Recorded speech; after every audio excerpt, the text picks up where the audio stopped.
So for the last couple of years, we've been invited to smaller markets throughout the United States, and we've shot in New Orleans, Louisiana, as well as Las Vegas, and next year we're going to be shooting in Atlanta. And when we're out there, a lot of these kids are asking me kind of questions about how to break into the entertainment industry here in LA. They're thinking about taking the move and pulling the trigger and dreaming a little bigger.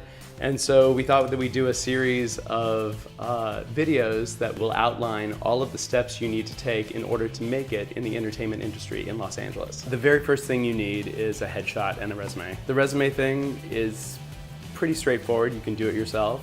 There's a lot of examples online of how you need to put together a professional resume for TV and film work. Don't lie, never lie.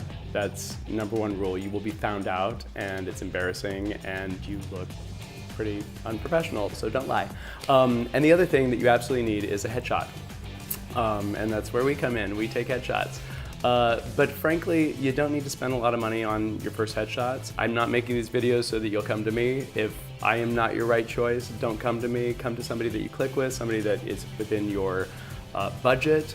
But the most important thing is not how much you spend, it's how they look. They need to look professional.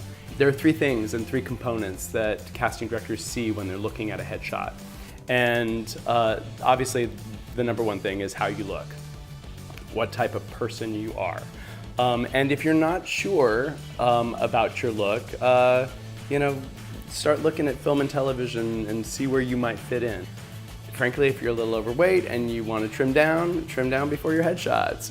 If you want to get into shape before your headshots. If there's anything, physically, if you're going to fix your teeth before your headshots.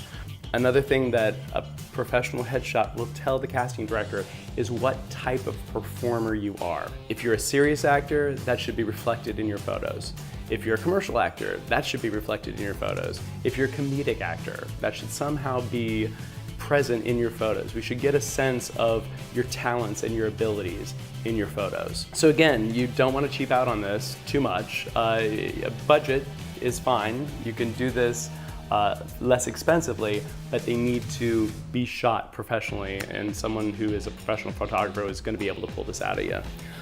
The third thing is that casting directors will see what type of business person you are.